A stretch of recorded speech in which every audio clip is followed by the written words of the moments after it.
Hello everyone, I welcome all of you to Bihar PC Sutra. और ये जो वीडियो है नेक्स्ट वीडियो है किसकी, जो हम लोगों ने अभी तक कंप्लीट क्या करा है, तो हमने फिजिक्स कंप्लीट करा है। जो 71st बीपीएससी में फिजिक्स के जो क्वेश्चन आए थे उसको मैंने आपको सॉल्व करके पूरा बताया। लॉजिक ट्रिक्स जो भी हो सकते हैं वो मैंने सब कुछ बताया था। ठीक है, आज हम लोग क्या कंप्लीट करने वाले हैं, तो आज हम लोग केमिस्ट्री देखने वाले हैं। नेक्स्ट लेक्चर में हम लोग क्या देखेंगे, बायो देखेंगे। ठीक है, पहला क्वेश्चन क्या कहता है कि pH value of 0.1 N HCl solution is approximately क्या होगा। मतलब देखिए, एन का मतलब यहां क्या है, यहां पे एन मतलब नॉर्मेलिटी है ना, नॉर्मेलिटी। और 0.1 और HCl यहां पे मतलब देखिए, अगर पानी है आपके पास 1 लीटर पानी है, उसमें 0.1 क्या है, HCl है, तो इसका क्या होगा, पीएच वैल्यू निकालना है। पीएच वैल्यू, अब देखिए जब भी पीएच वैल्यू निकालना होगा तो एक ट्रिक है, पहले मैं उसके बारे में बात कर लूंगा, उसके बाद जो नॉर्मल लॉग वाला जो फॉर्मूला होता है उसके बारे में बात कर लेंगे हम लोग। तो पीएच वैल्यू जब भी निकालना हो, और जब डिजिट जो आप देखोगे स्टार्ट हो रहा 1 से, है ना, जैसे 1 हो, जैसे यहां पे दिया हुआ क्या है 0.1, या फिर क्या रहता है 0.01, या फिर क्या रहता है 0.001, तो मतलब 1 से अगर स्टार्ट हो रहा है, और ये क्या है आपको, तो स्ट्रॉन्ग एसिड, स्ट्रॉन्ग एसिड क्या हो गया, जैसे HCl हो गया, HNO3 हो गया, H2SO4 हो गया, है ना, तो ये सब सारे क्या होंगे, स्ट्रॉन्ग एसिड का जब भी सॉल्यूशन होगा तो हम लोग क्या करेंगे, सिंपल डेसिमल फॉर्मूला जो प्लेसेज, जैसे देखिए यहां पे 0.1 है, मतलब 0.1, तो इसका मतलब क्या है कि एक प्लेस डेसिमल के बाद कितना प्लेस है, ये कितने प्लेस पे है, तो 1 प्लेस पे है, तो 1 प्लेस पे है, तो इसका क्या हो जाएगा आंसर, तो पीएच 1। अगर यही रहता 0.01 रहता तो ये कितना होता, तो 2 प्लेस के बाद, मतलब 2 प्लेस, है ना, 2 प्लेस के बाद, तो इसका पीएच क्या हो जाता, तब हो जाता pH2। अगर 0.001 अगर ये कितने प्लेस के बाद हो गया, तो 3 प्लेस के बाद हो जाता, तब क्या होता आपका pH3 हो जाता। तो ये तो एक ट्रिक है, ट्रिक के थ्रू हमने देखा, तो इसका आंसर क्या निकला, इसका आंसर ए निकला 1, है ना, पीएच इसकी वैल्यू क्या हो निकली, 1 निकली। ठीक है, अब देखिए हम लोग देखते हैं इसका जो प्रॉपर जो फॉर्मूला होता है पीएच निकालने का, उसको हम लोग यहां पे लिखेंगे। ठीक है, तो पीएच निकालने का क्या फॉर्मूला होता है, pH equal to minus log, इसका बेस डालेंगे क्या 10, और H प्लस जो हाइड्रो आयंस जो होंगे, हाइड्रोजन के जो आयंस होंगे, है ना, H प्लस। अब देखिए यहां पे क्या है कि आपका दिया हुआ 0.1, 0.1 को क्या हम लिख सकते हैं 1/10। अगर मान लीजिए इसको ऐसे हटाते हैं तो इसके नीचे बटा 10 ऐसे होगा, हाँ, तो आप कहोगे 1/10 लिख सकते हैं। अच्छा ठीक है, इसको ये भी लिख सकते हैं क्या, 10⁻⁻1, तो आप बोलोगे हाँ बिल्कुल लिख सकते हैं, यह लिखा जा सकता है। ठीक, अब हम लोग ये फॉर्मूला में देखते हैं, यहां पे फिट कर देंगे, H प्लस की वैल्यू हम लोग डाल देंगे 10⁻⁻1, मतलब माइनस लॉग 10 बेस में डालेंगे, और यहां पे क्या होगा 10⁻⁻1। आपको जब भी पता होगा लॉग में -1 10 जब भी रहेगा तो ये क्या होगा, आगे आ जाएगा। ठीक है, तो -1 यहां से उठ करके जो -1 है यहां पे, वो कहां आ गया, स्टार्टिंग में आ गया। ठीक है, तो -1 माइनस लॉग 10, और यहां पे 10 हो गया। इसका क्या मतलब होता है, इसका 1 होता है, मतलब ये हो गया -1, और -1 इंटू -1 ये क्या हो जाएगा, 1 हो जाएगा, माइनस माइनस प्लस हो गया। ये देखिए यहां जो माइनस है और यहां जो माइनस है, ये दोनों मिला करके प्लस हो गया, तो ये इसका करेक्ट आंसर होता। बट जो मैंने आपको ट्रिक बताया वो बहुत इंपॉर्टेंट है, देखना जब भी वैल्यू 1 से स्टार्ट हो रही होगी और क्या होगा, एसिडिक स्ट्रॉन्ग एसिड होगा, तब यह अप्लाई करके आप देखना, आपको बिल्कुल सही आंसर मिलेगा और जल्दी मिलेगा, है ना। यहाँ पे स्टेप बाय स्टेप सॉल्व करने का जरूरत नहीं है, क्योंकि ये 1 डे, यहाँ पे जो हमारा जो प्रीलिम्स का जो पेपर होता है सिंगल डे में ही कंडक्ट होता है, उसके लिए सर्टेन टाइम रहता है, तो आप शॉर्टकट मार के भी चलेगा तो चलेगा। ठीक, चलिए नेक्स्ट क्वेश्चन पे देखते हैं। 132 नंबर का जो क्वेश्चन है, which compound is known as night glowing pigment, मतलब नाइट ग्लोइंग मतलब रात में जले, यानी रात भर जले या ज्यादा देर तक रात में ग्लो करे, और pigment known as night glowing pigment from below, है ना। तो हम लोग सारे ऑप्शंस को देखेंगे। यहां पे है यूरोपियम डोप्ड स्ट्रोंटियम एल्यूमिनेट, है ना। तो यूरोपियन क्या है, ये क्या है, रेयर अर्थ मेटल है। तो ये आप बोलोगे रेयर अर्थ मेटल, डोप्ड मतलब कि थोड़ा सा मात्रा में मिलाया गया क्या इसको, तो स्ट्रोंटियम एल्यूमिनेट में थोड़ा सा मात्रा यूरोपियन को मिलाया गया, यूरोपियम को मिलाया गया, ठीक है। तो यहां यूरोपियम क्या है, एज अ ग्लोइंग एजेंट काम करता है, एज अ ग्लोइंग काम करता है। मतलब इसमें क्या कह सकते हो आप कि ये चमक पैदा करता है, ठीक है। यूरोपियम क्या करता है, चमक पैदा करता है। और स्ट्रोंटियम एल्यूमिनेट जो है यह ना समझिए एक खांचा है, ठीक है, एक खांचा है जहां पे मतलब ये फिल हो गया, ठीक है, ये रोक लिया। अब ये धीरे धीरे निकलेगा, इससे इसे धीरे धीरे निकलेगा। तो क्या ये ज्यादा देर तक रेडिएट करेगा, तो आप बोलोगे हाँ, क्योंकि यूरोपियम का काम क्या होता है, चमक पैदा करना। और यहाँ पे जैसे ही इस पे आप फिल किया आपने, मतलब यहाँ पे स्ट्रोंटियम एल्यूमिनेट के साथ हुआ, तो ये धीरे धीरे रिलीज करेगा। ग्रिड में इन्होंने क्या किया, ट्रैप कर लिया, ठीक है। तो ये यूज, अभी इसका करेक्ट आंसर ये हो जाएगा क्या, यूरोपियम डोप्ड स्ट्रोंटियम एल्यूमिनेट। और देखिए यहाँ पे जो copper sulphide doped zinc oxide जो है, ये ना पुराना जो पहले, अभी ये यूज कहां करते हैं, इसको आप वॉचेज में देखोगे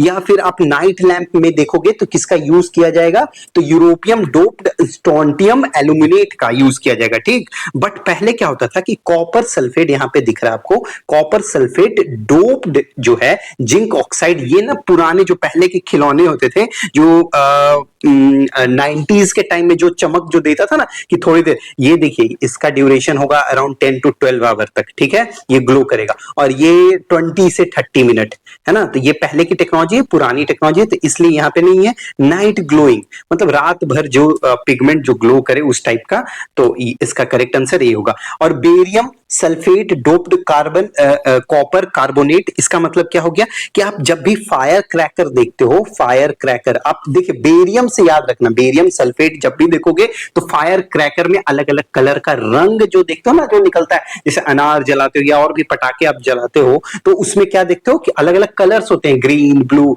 तो ये सारा बेरियम का ही देन है। और यहाँ पे डोप्ड कॉपर कार्बोनेट है, ठीक। और यहाँ पे बोरोन ऑक्साइड डोप, देखो बोरोन ग्लासेज हम लोग देखते हैं, किसमें देखते हैं, तो जब भी आप पायरेक्स ग्लासेस देखोगे, पायरेक्स ग्लासेस, है ना, तो वहां पे आप क्या देखोगे कि ग्लासेस में कॉपर सल्फेट क्या करेगा कि ब्लू कलर प्रोवाइड कर देगा, है ना।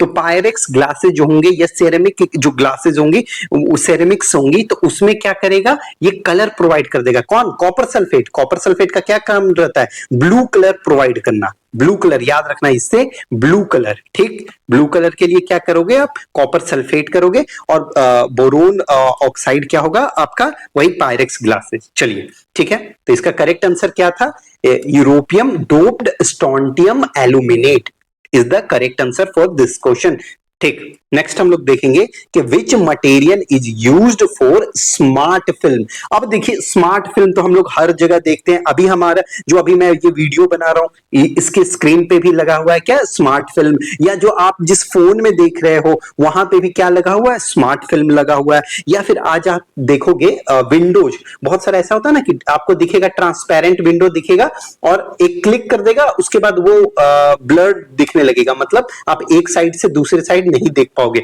तो उस टाइप के विंडोज में भी क्या यूज किया जाता है, जो दीवारें हैं मतलब डोर्स हैं वहां भी यूज करेगा, विंडोज में भी तो स्मार्ट फिल्म का यूज किया जाता है।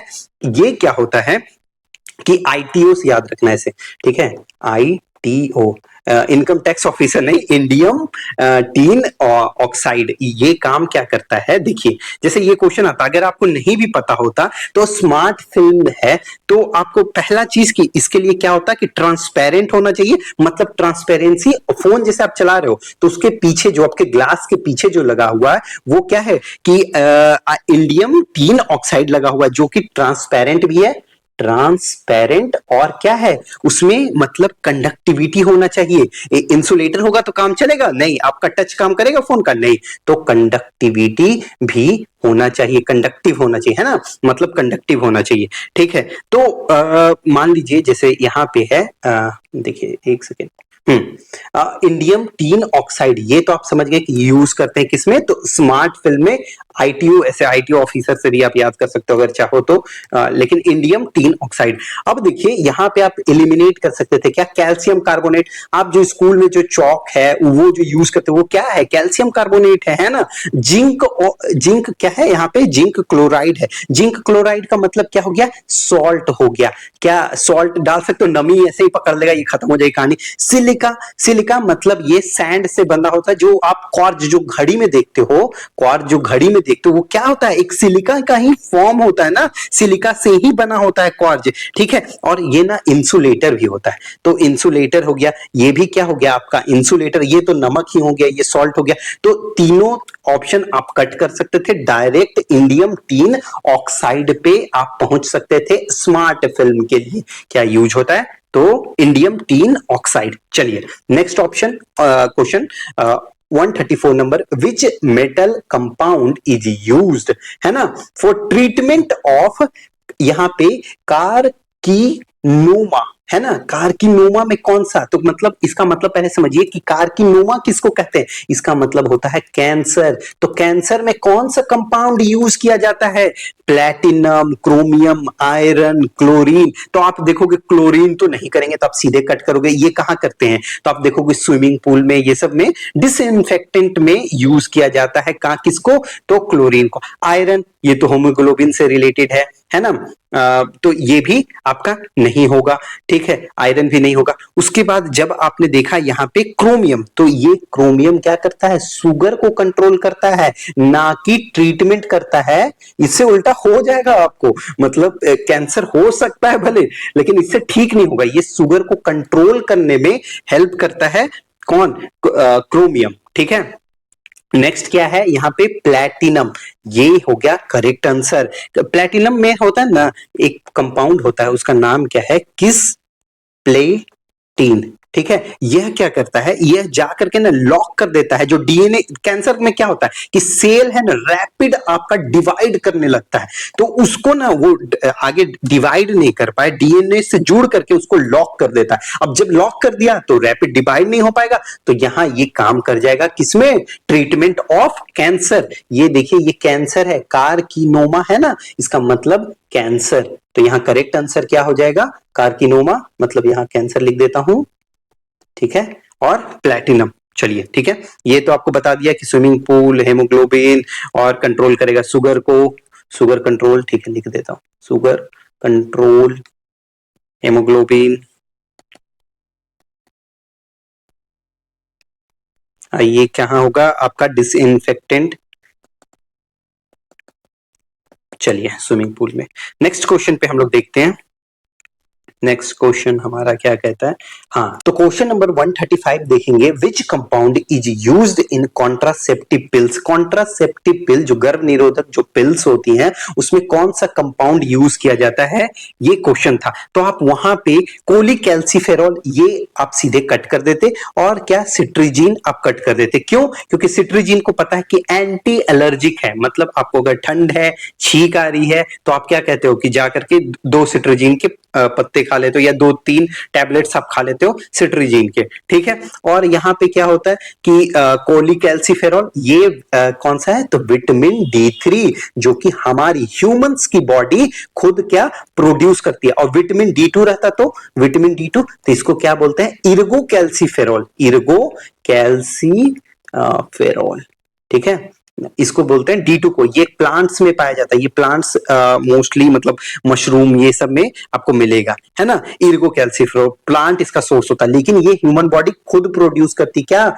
Vitamin D3। देखिए याद यहाँ करने का एक और ट्रिक है कि जब विटामिन D3 ये थर्ड नंबर पे, A B C भी कौन से नंबर पे आता है, तो 3। तो आप ऐसे याद कर सकते हो कि विटामिन D3 अगर रहेगा तो कोलिकैल्सिफेरॉल, और विटामिन D2 रहेगा तो इर्गो कैल्सिफेरॉल होगा, ठीक है। तो चलिए यहां तक क्लियर हो गया, तो ये दोनों आप कट कर देते, ठीक है। ये दोनों कट करने के बाद आपके पास क्या बचता, तो 2 ऑप्शन बचता, option number B and option number C, ठीक है। कि पहला ऑप्शन है कि लेवेनॉर, ठीक है, लेवनॉर जेस्ट्रेल, ये ऑप्शन बचता।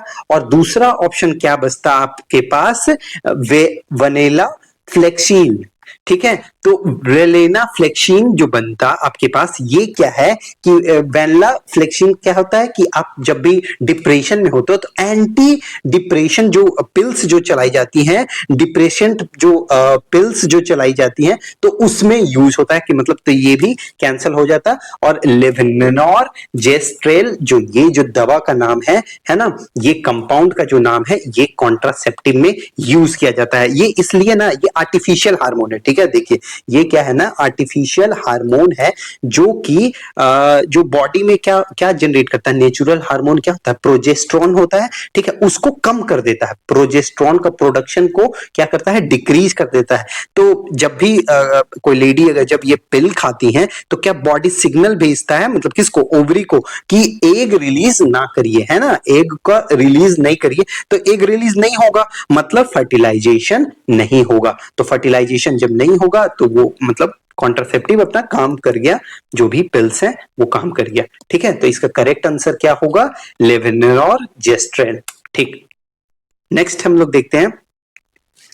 तो क्वेश्चन नंबर 136 क्या है कि why oil is not stored in galvanized iron pot. देखिए गैल्वेनाइज्ड आयरन पोर्ट का मतलब ये गैल्वेनाइजेशन कैसे करते हैं आयरन को, जिंक का लेयर, जिंक की परत चढ़ा करके, है ना, तो इट प्रोड्यूसेस टॉक्सिक कंपाउंड। तो हाँ ये प्रोड्यूस करता है, क्योंकि ऑयल में क्या है, ऑयल में आप कहोगे तो फैटी एसिड है ना, फैटी एसिड, और जो कि मिल करके जिंक के साथ क्या होगा कि पॉइजनस कंपाउंड बना देगा, पॉइजनस बना देगा, तो ये प्रोड्यूसेस टॉक्सिक कंपाउंड। ये बिल्कुल सही है। दूसरा क्या, it reduces quality of oil. तो हाँ, क्योंकि ये कैटलिस्ट है, देखिए जिंक क्या है, एक्ट एज कैटलिस्ट, ठीक है। तो ये ऑक्सीडेशन को ना तेज कर देगा, ऑक्सीडेशन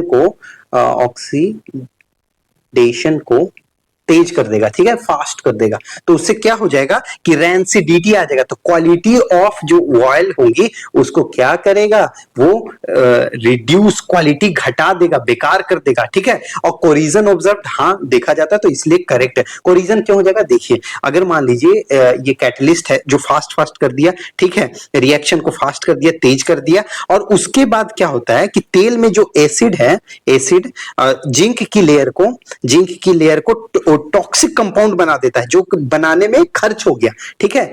एसिड जो है वो जिंक की लेयर को टॉक्सिक कंपाउंड बनाने में खर्च हो गया, तो क्या बचा, जो आयरन था वो फिर से निकल गया। मान लीजिए इस पे लेयर आपने चढ़ाया जिंक का, अब जिंक खत्म हो गया तो फिर से तो ये आयरन बन गया ना, तो आयरन जब रह गया तो कोरिजन होगा ना, ऑब्वियस है। तो आप ये भी करेक्ट हो गया। तो all of the above are correct for this question.